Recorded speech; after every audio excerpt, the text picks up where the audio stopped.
Okay, my next guest has produced a documentary that chronicles her personal health journey after receiving a breast cancer diagnosis. In the film, Lisa Whitmore Davis recounts her fight for survival, from treatment to recovery. Here's a clip from her film titled The Whitmore Project. Take care of your body. Have strong relationships with your friends and family, but have an even stronger relationship with your God. And learn how to smile even when it's rough, because there were rough days. There were really a lot of rough days, but there were good days too. They were good days too. Days when my heart was filled with joy. Days when friends and family and unexpected loved ones made space in their life for me and what I was going through. I'm forever grateful.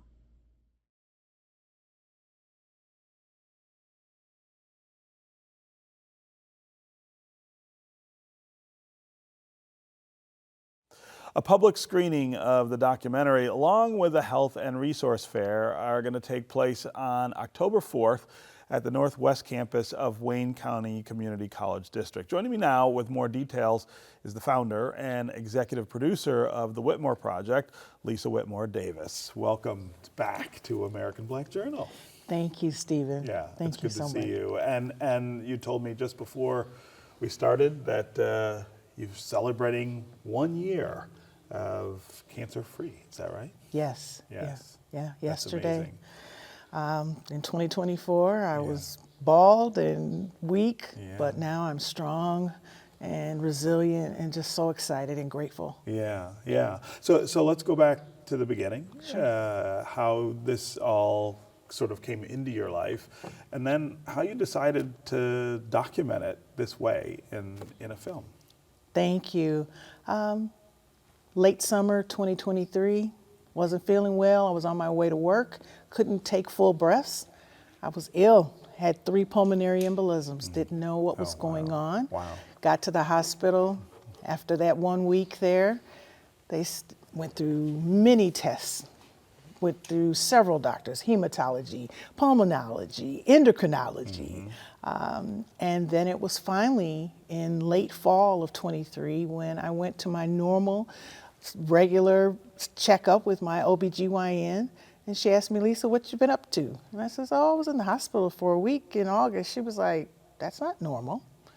And because I'm a photophile, my parents always took pictures. My dad took pictures of fish then he'd go on his fishing trips. So I've always chronicled my life, whatever I'm eating, whatever I'm going through this whole journey, going to all these various doctors, going to all these various tests, and then in January receiving that one horrible news that I had breast cancer.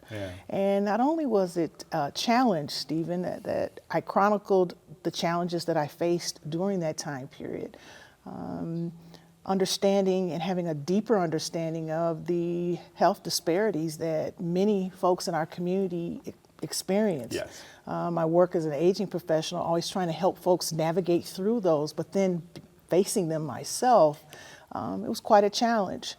Go through chemo, I go through radiation. On the last day of my treatment, my daughter and one of her dear friends, Christian Wallingford, who was just finishing up film school, he followed me that day. And my daughter, Dr. Alante Whitmore, she was like, oh, my mom will enjoy this. And at the end of that day, we sat down, we looked at the film footage from that day, and then my daughter just flippantly said, she has like 1,000 pictures in her phone, tons of video in her phone. And he was like, really? And he says, let's take a look at it. And we sat down, and through months of editing, of 80% of the film coming from my phone and learning that Droid to iPhone and Mac translation, but then realizing that not only was this a way to chronicle what I experienced, but I think to help others who are looking at A catastrophic illness like cancer can destroy your financial security. Sure. But if you don't know about the resources or where to go or how to go about it, being able to push back with doctors and say, something is wrong with me. Yeah. I mean, you know, hearing you tell that story, you get hospitalized, and did anyone think about the possibility that this could be cancer, or that they needed to check while that was happening? I mean, and look, that's an emergency situation. People are trying to figure out what's going on. But did it ever occur to anyone in that situation that this was what might be going on? Stephen, sadly, only one doctor came in my hospital room and said, he asked me, do you have cancer? And I said, no. And that was the only time someone ever even broached the subject of cancer. But we find from research that the American Cancer Society provides that 1 in 7 of folks who have blood clots have some type of unknown malignancy. Huh. And I was one of those folks. Yeah.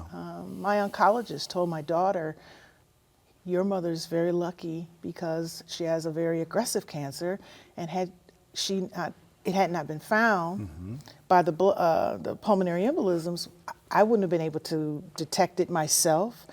And I was up to date on my mammograms. Yeah. I'm not a doctor dodger. Right, I believe that you're doing the right thing. Doing the right thing. But because of the cancer being the way it was hidden. And those, I call them my 3 blessings. They were that red flag that made me slow down. It made me be even more intentional around what was going on with my health. But I also want to give credit to one doctor who said, that's not normal. Right, right. Let's sit down and figure this out. And figure this out. So I imagine that the process of putting in the film together and you know, producing it and sharing it with the world is cathartic in many ways. Talk about how that feels to go through that process after you've been through the process of beating cancer. It is cathartic. Yeah. It puts purpose to the many painful days and nights that myself and my daughter, who was by my side and cared for me, and my friends, but also because service is important. For example, in the film, we talk about my mother and father. My mother was she was a nurse, RN, there in Benton Harbor, where I'm from, small town. My dad was a retired school teacher, and both they were involved with service. My dad went to Monrovia, Liberia as a volunteer, and at the age of 67, he went to the Peace Corps after my mother passed away. Wow. My mother was a health activist. She held the first blood drive in a black church in the late 60s in Benton Harbor. My mother also was a volunteer with the American Cancer Society and with the crop walk and collecting glasses. So that's a part of who I am because I lived in Herb and Vera's home. And I said, this is a way to not only honor them, because my mother died from cancer at 64. She was diagnosed at 57. I was 57 when I was diagnosed. Wow. Wow. My father died in 2019 from lung cancer. Several family members have died from cancer, but I was never offered genetic testing. So that's something that I've learned, and that's one of the things we talk about in the resource fairs. These are resources that you need to plug into to learn your family history. Yeah. It's important to know where we're from, but it's also important to know where our family history as far as our health is concerned, and we really push that point forward. Yeah. What about when you watch the film? How does that feel? You know, I've spent so much time in the editing process with Christian and Alante, but every time I watch it, I feel a different experience. We just showed it in Martha's Vineyard on the 22nd of August, and I cried. And my friend asked me, she said, why are you crying? I said, you know, a year ago, I was here in Martha's Vineyard and I could barely walk around. I was bald. I was weak, and I'm here with a film that I never imagined would even exist. I'm grateful, and just recounting it, I can't help but become emotional. Yeah. And I have many friends, unfortunately, that have faced cancer and didn't make it, but I'm here. Yeah. So I feel it's important that I help people navigate through the fear of cancer. Cancer is very frightening, but I hope that when people watch my film, Stephen, they laugh, because I got good jokes. They cry. Yeah. They sing along with me. They even say amen at the end when my pastor does a prayer in the film. It's an interactive space where I think the fear is diminished, but we also hope that they get that inspiration to, if I'm feeling kind of bad and I've been ignoring that, let me pay attention. Yeah.